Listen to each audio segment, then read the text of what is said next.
प्रकार एक छोटा सा अबोध बालक क्रीड़ा करता है छोटे छोटे खिलौने बना करके, उसी प्रकार भगवान कहते हैं एको हम बहुश्याम, मैं अकेला था और मैं ही एक से अनेक बन गया।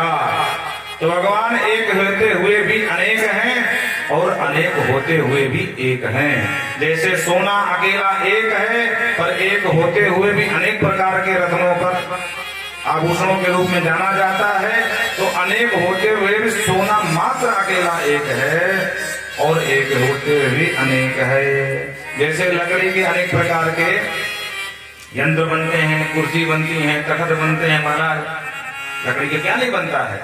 तो लकड़ी तो एक और एक होते हुए भी अनेक है, अनेक होते हुए भी वो मात्र एक है। सब में लकड़ी ही समाई है। काष्ठ सुखाय कर्माणि करोति लोको न तय सुखम वदतु परमं वा।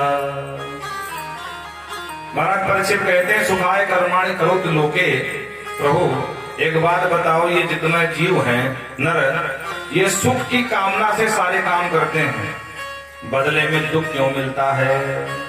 तो बड़ा सुंदर उपदेश दिया राजन। शाश्वतम दुख आलयम, ये जो मृत्यु लोक है ये शाश्वत दुख का ही आलय है, दुख का ही सागर है। और यहाँ हम सुख ढूंढते हैं तो हमको दुख की जगह सुख कहाँ से मिलेगा? अब जैसे किसी होटल में जाओ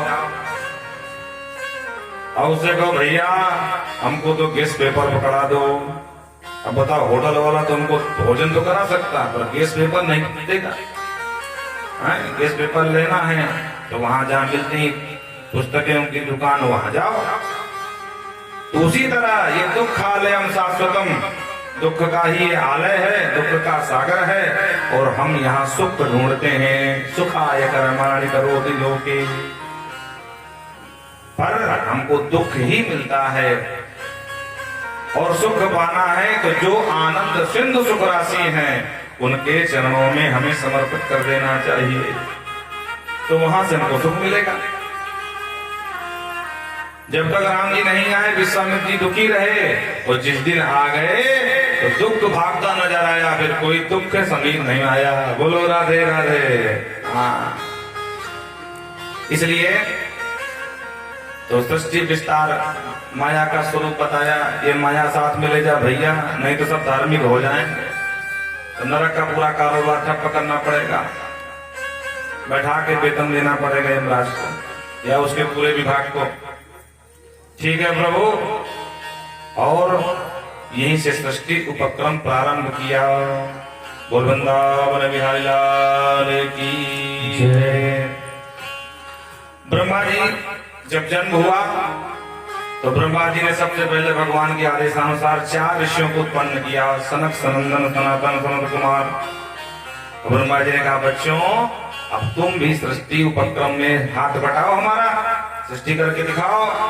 चारों ने हाथ जोड़ लिया, पिता श्री क्षमा करना, हमको ये तो झंझट में नहीं पड़ना, हम तो हरि का भजन करेंगे। तो ब्रह्मा जी का ही क्रोध भक्ति भेदन करके भगवान रुद्र के रूप में प्रकट हो गया। बोल शंकर भगवान की जय। और चारों तो भाग गए भजन करने, शंकर जी का प्राकट्य हुआ। ब्रह्मा जी ने कहा बेटा रुद्र अब तू सृष्टि कर। ठीक है पिताजी जो आज्ञा। अब भोले बाबा लगे सृष्टि के उपक्रम में महाराज।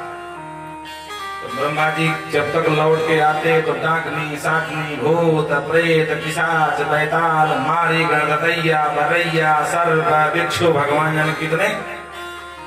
और ब्रह्मा जी लौट के आए, बोले भैया तेरी खूब जय हो। कितनी खतरनाक सृष्टि हमें ना करवानी, जो संसार को ही खा जाए।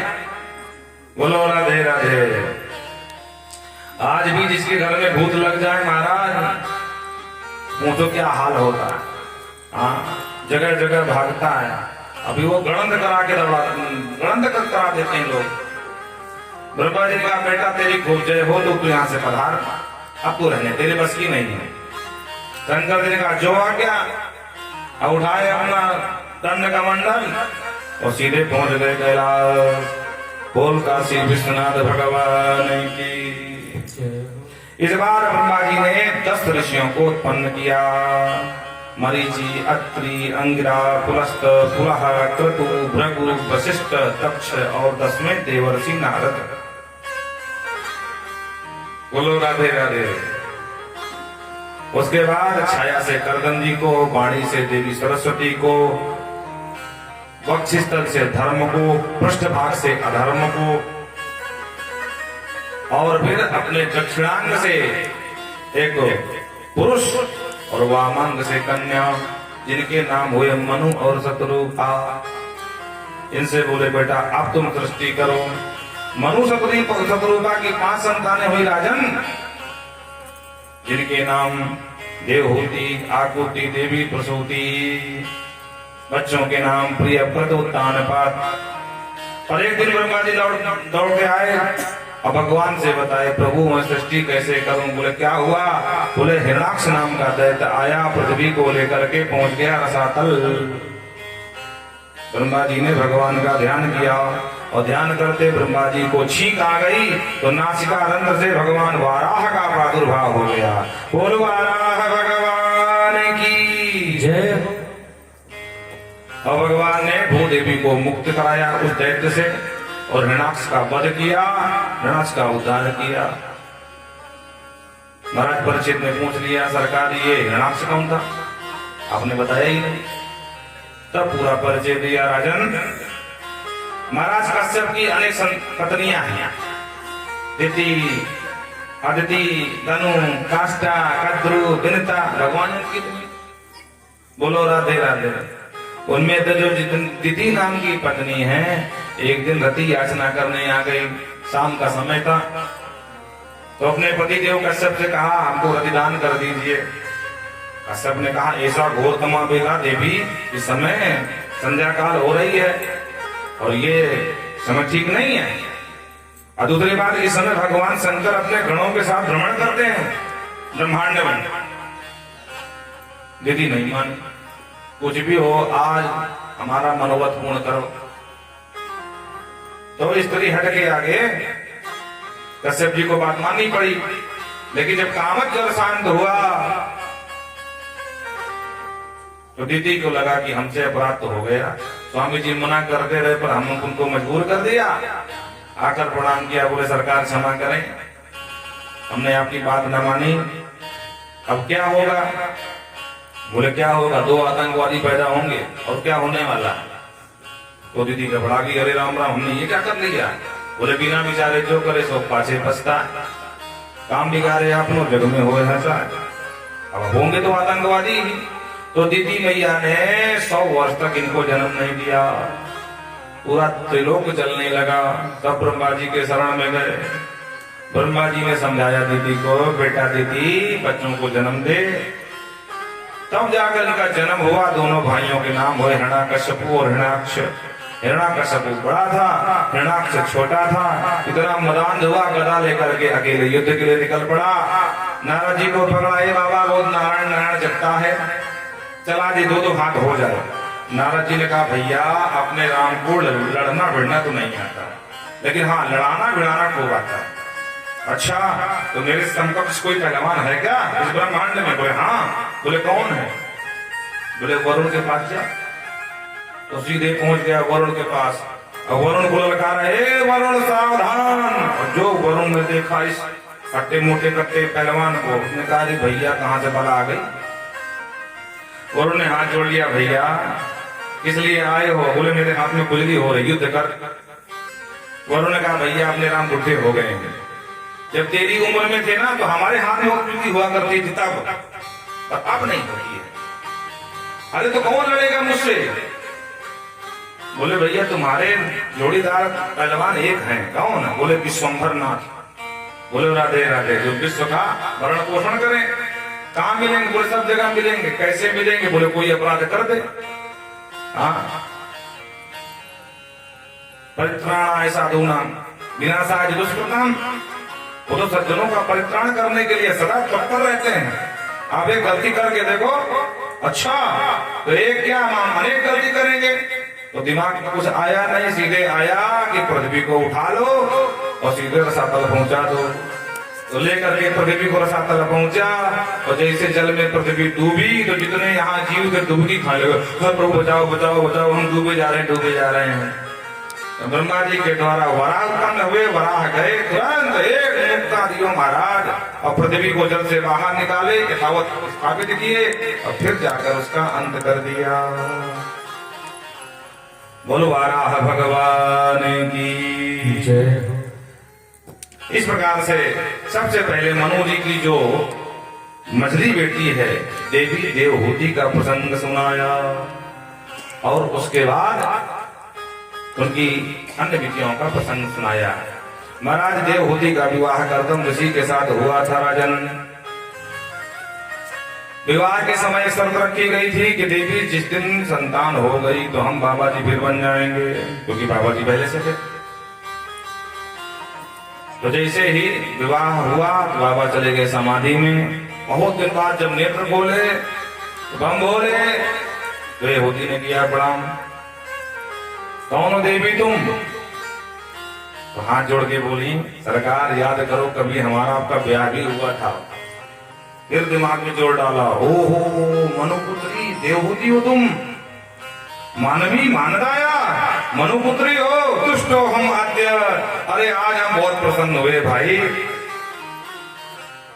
मेरी प्रतीक्षा में तुमने श्रृंगार नहीं किया, तुमने स्नान त्याग दिया, तुमने भोजन त्याग दिया, कि मैं कब जगूं क्या मान बैठूं? धन है भाई देवी, मानना पड़ेगा। आप जैसी पातिव्रत धर्म को पालन करने वाली महिलाएं नहीं मिलती। मांगो क्या मांगती हो? देवहूति समझ रही थी कि बड़ी मुश्किल से तो समाधि खुली है 200 साल के बाद, पट्ट से मांग लूं, मैं अगर इस बार समाधि में गए तो 100 साल बाद जगह। बोलो राधे राधे। तो पट्ट से कहा, महाराज कुछ नहीं मांगना, मैं तो आपके चरणों की दासी हूँ, बस यही कहना चाहती हूँ कि गृहस्थ बने हैं तो कायदे के बन जाए, कम से कम एक आध बेटा बेटी तो हो जाए। ओहो देवी, हमने तुमको वचन दिया था कि संतान होके बाबा जी बनेंगे, और भगवान ने हमको आकर बताया था कि बाबा कर्दम अगर तुम विवाह करो तो हम तुम्हारे बेटा बनेंगे, तो चिंता की कोई बात नहीं भाई, तुम तो ईश्वर की जननी, ईश्वर की मैया बनने वाली है, चल। और समाधि से उठ गए और सुंदर संकल्प के माध्यम से एक कामक विमान प्रकट कर दिया। महाराज, कामक विमान का मतलब कि जो कामना करो विमान में सब उपस्थित। ये विमान हमको हरिद्वार में गंगा स्नान करा ला, चलो भैया। और विमान खटपट खटपट खटपट खट करता उड़ गया और सीधा हरिद्वार में लैंड कर गया। बोलो राधे राधे। ना डीजल का काम ना पेट्रोल का, कोई झंझट नहीं। एक सवारी बैठा लो चाहे 1000 बैठा लो, अपने आप सीट बढ़ने लगी, बढ़ती तो उसकी पुष्पक की तरह। पुष्पक में भी एक विशेषता थी कि चाहे जितने बैठ जाए एक सीट खाली रहती थी उसकी। उसी तरह कामक विमान की, चाहे जिसको जिसको भर लो एक सीट आपको खाली ही मिलेगी। हाँ, व्यक्तियों के हिसाब से घटता पड़ता था वो कामक विमान। बहुत ठंडी है तो हीटर महाराज ऑटोमेटिक फिट है। हाँ, ठंडी लगे ना है, बिल्कुल आराम से कपड़े पहने बैठे रहो, उड़ते रहो।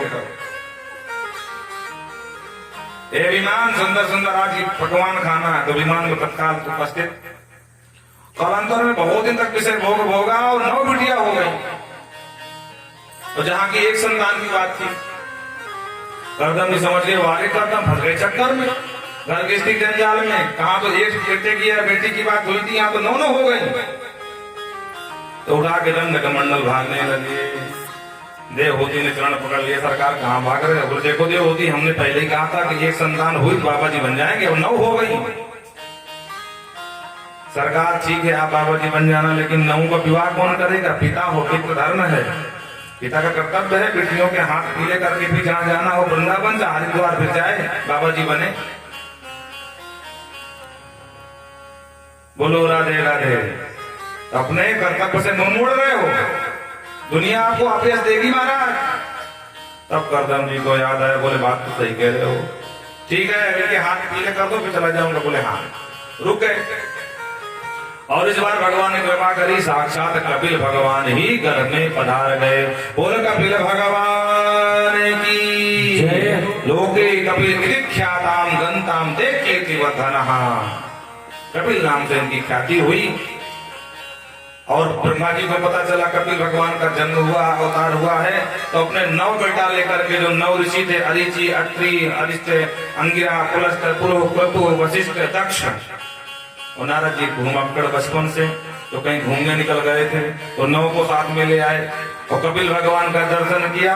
कर्दम जी ने किया प्रणाम और ध्यान से संख्या की ना, बोले 1 2 3 4 5 6 7 8 9, और घर में पीछे देखा बिटिया 9, तुरंत हाथ जोड़े, बोले सरकार आपके घर में 9 बेटा, मेरे घर में 9 बिटिया। बोले क्या मतलब?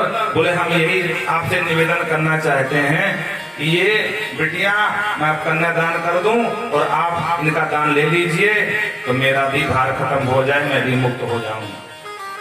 ब्रह्मा जी पहले से तैयार थे सृष्टि विस्तार के में। उन्होंने कहा ठीक है, चलो बनाओ मंडप, बुलाओ पंडित जी। तो 9 मंडप, 9 बिटिया, 9 वर, और एक ही मुहूर्त में 9 का कर दिया कन्यादान, और वहां से हो गए भार मुक्त। बोले देखो देव होती बिटिया कहीं ससुराल, और तेरे पास तेरा बेटा, अब हमारी क्यों जरूरत नहीं है, हम चले। और कर्दम जी वहीं से उठाए गंडक मंडल पहुंच गए सीधे गंगा सागर। बोलो राधे राधे। तपस्या करने के लिए अब घर में माँ तो 2 व्यक्ति, माता जी और बेटा। माता जी एक दिन आकर के एकांत में भगवान कपिल से प्रार्थना करती हैं, निर्विण्णाम नितराम भूमन न सदिंद्रिय दर्शन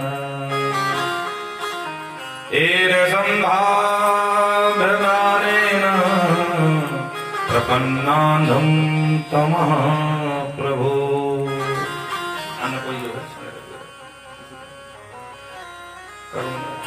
निर्विण्णाम नितराम भूमन असद इंद्रिय दर्शनात्। ये बेटा ब्रह्मा जी आए थे, उन्होंने कहा था कि तुम्हारा बेटा साक्षात भगवान का ही अवतार है। तो मैं एक बात जानना चाहती हूँ बेटा, अगर तू भगवान है तो ये बताओ कि जितना सुख मैंने अपने जीवन में भोगा है, मुझे नहीं लगता कि दूसरी कोई महिला भोग पाएगी। माता पिता की यहाँ रही तो एक छत्र सम्राट मनु की पुत्री रही, और विवाह हुआ तो आपके पिताजी योगी, ऐसे योगी कामक विमान प्रकट कर दिया। न गेहूं बनाने का झंझट, न गेहूं पिसाने का झंझट, न गेहूं खरीदने का झंझट, न गेहूं बोने का झंझट, और यहाँ तक रोटी बेलने का झंझट नहीं, चूल्हा जलाने का झंझट नहीं। हमने कहा विमान हमको सुंदर सुंदर गर्मा गर्म फुलका दो, तो फुलका तैयार, लो सरकार। इतने बड़े योगी कि अपने योग के बल से कामक विमान में सुख भोगा मैंने।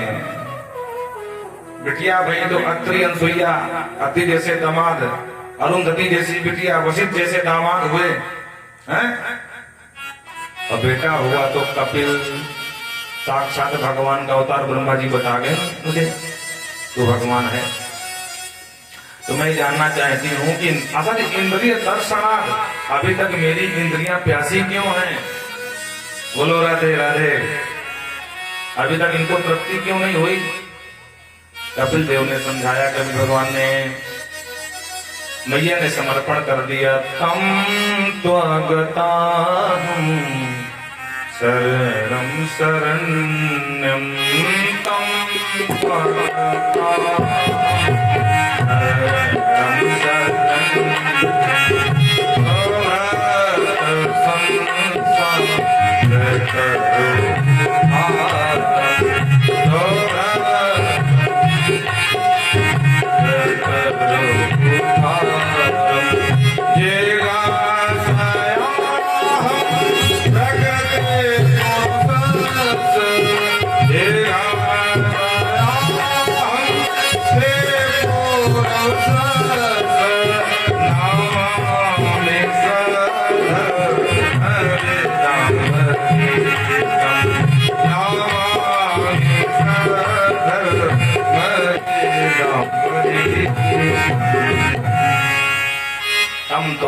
हम शरणं शरण्यम।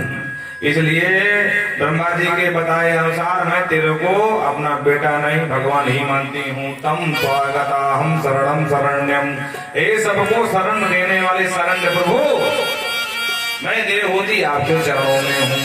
नमामि सब धर्म विराम वरिष्ठम, विधवरिष्ठ सद्धर्म का पालन करने वाले प्रभु, ये देवहूति आपके चरणों में बारंबार प्रणाम करती है। नमामि नमामि, नमामि समीसान निर्वाण रूपम। नमाम सभ्रत संसार करो कुठारम, मैं तुम्हारी सभ्रत, भक्त माने भक्त हूँ, तुम्हारी भक्त हूँ और संसार करो कुठारम। हे प्रभु अपने ज्ञान की कुठार उठा लो, कुल्हाड़ी, और जो अंधकार रूपी मोह माया का जो ये वृक्ष है उसको काट डालो। बोलो राधे राधे। क्योंकि अज्ञान का ये वृक्ष की जड़ बहुत मजबूत हो गई है, इसलिए जिज्ञासहं प्रगतेः पुरुषस्य, जिज्ञासा मर्तुम इच्छा, इस मेरे अज्ञान रूपी वृक्ष को काट करके फेंक दो और मेरा कल्याण करो, मुझे मार्गदर्शन करो, मैं क्या करूं। देखो भले ही बेटे रूप में हैं, पर जब तक देवहूति ने समर्पण नहीं किया तब तक भगवान ने कोई ज्ञान भी नहीं दिया, उपदेश भी नहीं दिया। हाँ, जब तक अर्जुन ने महाभारत में कहने दिया शिष्य ते हम, मैं तुम्हारा शिष्य हूं केशव, मुझे मार्गदर्शन दो। जब शिष्यत्व को स्वीकार कर लिया तब जाकर के गीता का ज्ञान दिया और सारा मोह भगा दिया। जो अर्जुन कह रहा था मैं भीख मांग के खा लूंगा केशव, लेकिन मैं अपनों का पद नहीं करूंगा, और ऐसा दिव्य ज्ञान दिया कि वही अर्जुन चिल्लाया, बोलो केशव कहाँ ले चलना है, किसको मारना, किसको निपटाना। हाँ, भगवान अगर ज्ञान देने में आ जाए तो अच्छे अच्छे भटके हुए को रास्ते में ला देते हैं। जो महिलाओं की तरह रो रहा था हाथ जोड़ करके कि केशव में भीख मांग के खा लूंगा पर मैं अपनों का पद नहीं करूंगा, वही अर्जुन किसी को छोड़ा नहीं फिर, चाहे भीख पितामह आए हो, चाहे स्वयं के गुरु जी द्रोणाचार्य आ गए सामने। हाँ, फिर हाथ नहीं कांपे, गुरुदेव पहले प्रणाम किया, अभी जब युद्ध में उतरे तो बराबर सम्मान भी किया बाणों के द्वारा। और आज भी जब देवहूति मैया ने कह दिया कि भले तो सांसारिक दृष्टि से मेरा बेटा है पर आध्यात्मिक दृष्टि से तो भगवान है, तो नमामि त्वं धर्म विराम वरिष्ठम, हे विधि वरिष्ठ प्रभु, मैं देवहूति आपके चरणों में प्रणाम करती हूँ, मेरा मार्गदर्शन करिए। मुझे शांति क्यों नहीं मिल रही है, मेरी इंद्रियां प्यासी क्यों हैं। तब यहाँ से कपिलो व्याख्यान शुरू हुआ। 8 अध्यायों में सुंदर ज्ञान दिया है। किसी का नाम है कपिलाष्टाध्यायी। कपिल भगवान कहते हैं माता जी ये सारा झंझट मन का है। बोलो राधे राधे। मन एव मनुष्याणाम कारणम बंध मोक्षयो। मन जिसे अपना मित्र मानता है उससे खुश रहता है, और मन जिसे शत्रु मानता है उसे दुखी रहता है, उसको देख के जलता रहता है। उदाहरण से समझो, जिसे लोग गाली दो तो लोग बुरा मानते हैं, मानते कि नहीं मानते, पर जब शादी ब्याह होता है तो महाराज भयंकर भयंकर गाली सुनाई जाती है, कोई बोला मानता है क्या? कोई नहीं मानता है? और यहाँ ऐसे व्यवहार की दृष्टि में हल्की फुल्की कोई गाली दे बोले जवान जवान के वाला बहुत हो गया। बोलो राधे राधे। अभिवाह में तो भयंकर गाली मिलती है और कोई बुरा नहीं मानता, हंसते रहते हैं, क्योंकि हमने कुछ गाली को अच्छी मान लिया और इस गाली को बुरी मान लिया। कौन माना? मन ने मान लिया। तो कहते हैं चेता खलवस्व बंधाय मुक्तये चात्मनो मतम गुणेषु सक्तक बंधाय रतम व पुंसीमा। माता जी ताले में चाबी एक ही होती है, ताला इधर घुमाओ तो ताला चाबी ताला बंद, और इधर घुमाओ ताला खुल जाता है। उसी प्रकार ये संसार में तन का चाबी कौन है? बोले हमारा मन है। मन को संसार में लगा देंगे तो फंस जाएंगे, और संसार से हटा करके ऊपर घुमा देंगे मन को तो मुक्त हो जाएंगे। मुक्ति वा पुंसये। हाँ, तो बेटा मन को कैसे शुद्ध करें? तो बोले जिनका अगर अपने बस का ना हो तो जिनके बस का है उनके पास चले जाओ, उनसे ठीक करा लो। बोलो राधे राधे। अरे भाई सीधी बात, हमको कुर्सी में बैठना है और कुर्सी हम बना नहीं सकते हैं, तो ठीक है जो बना रहा उसके पास चले जाओ, बना के दे देगा। तो बेटा कौन किसका मन बस में है, किनके पास जाऊं? तो तो परिचय दिया, तितिक्षवः कारुणिकाः सुहृदः सर्वदेहिनाम् अजात शत्रवः शांत साधवः साधुभूषणः। माता जी जिनका मन बस में है ना, उनको लोग साधु के नाम से जानते हैं। साधु का मतलब जो साधना में उच्च कोटि में स्थित हो उसको साधु कहते हैं। जो साधक है, जिन्होंने अपने मन को नियंत्रित कर लिया है, जो महर्षि है और ऊंचे उड़ गए हैं। पहचान बताइए। जैसे हम किसी कहते हैं ना कि भैया वो व्यक्ति बहुत अच्छे हैं, अच्छा एक बार मिल लो, अच्छा वो किस तरह दिखते हैं, काले हैं, गोरे हैं, लंबे हैं, तिन्ने हैं?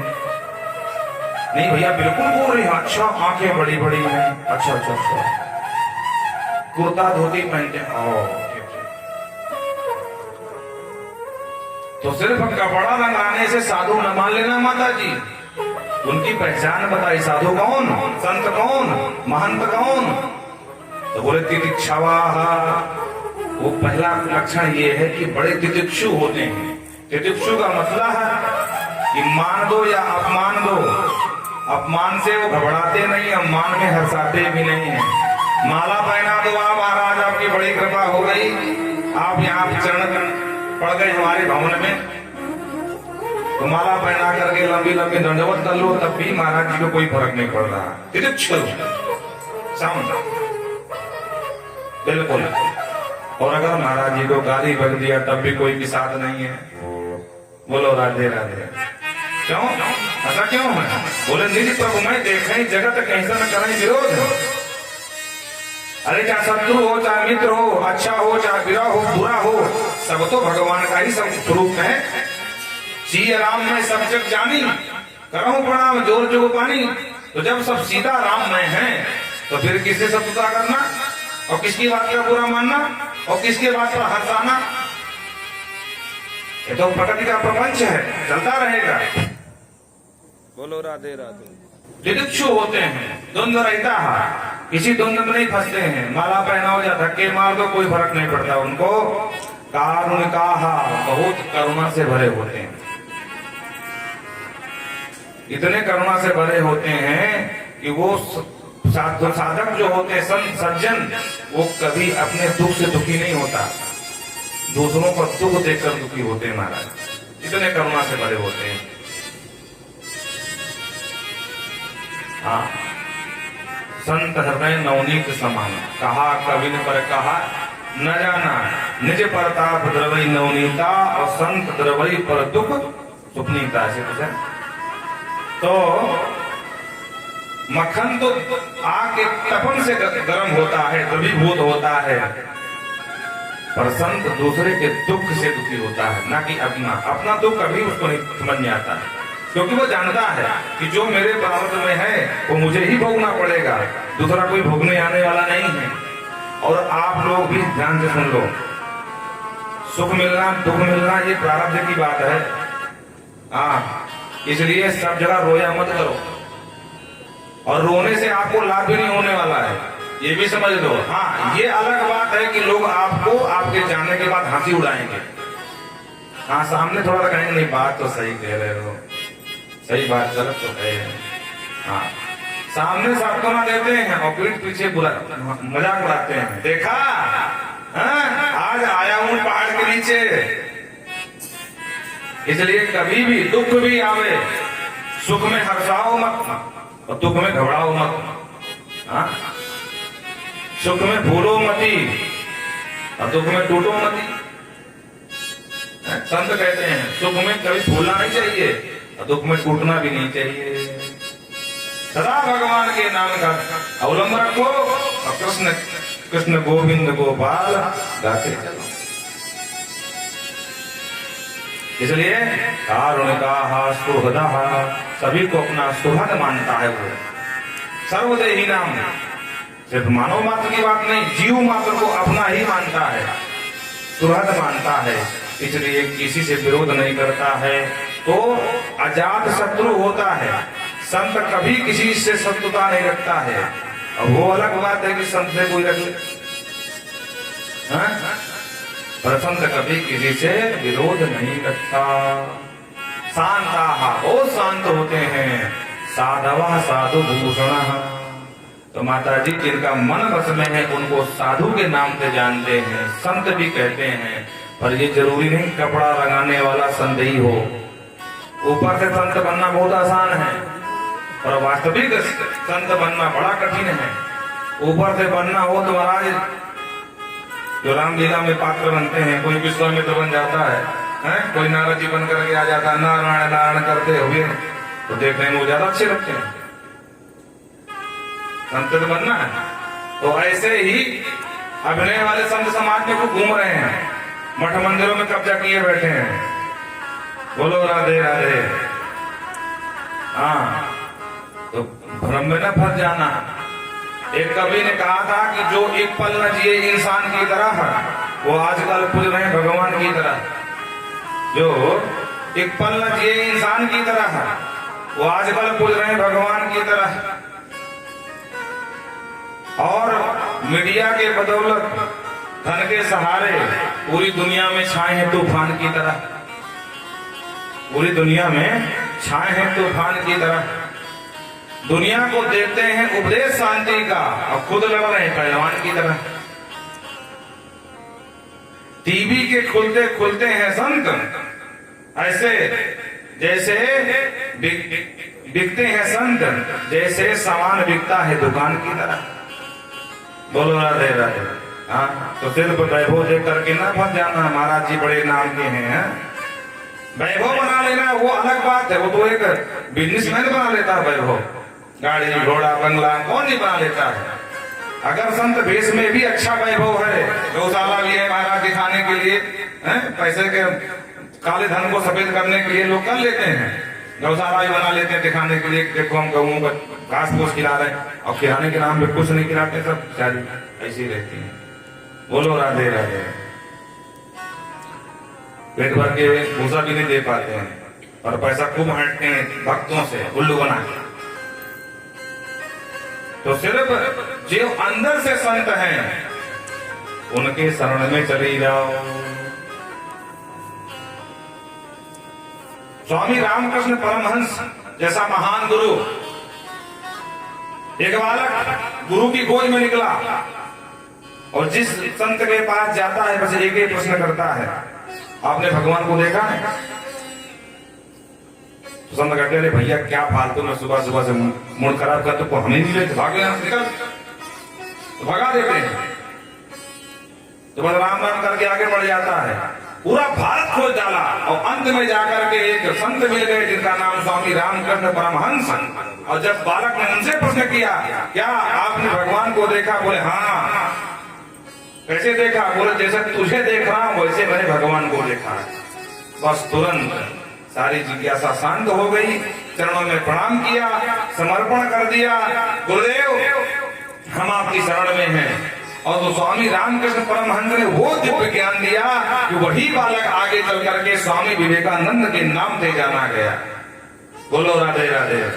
जब शिकागो में पहुंचे धर्म सम्मेलन में, भारत के लिए कोई समय नहीं मिला, और जब बोलना शुरू किए तो महाराज बोलते बोलते 15 मिनट हो गए, तालियों की गड़गड़ाहट बंद नहीं हुई। तब जाना भारत का नाम लोगों ने, तब जाना कि भारत भी कोई देश है जहाँ की संस्कृति ऐसी, जहाँ का एक संत आज दुनिया को उपदेश देता है, दुनिया को राह दिखा रहा है।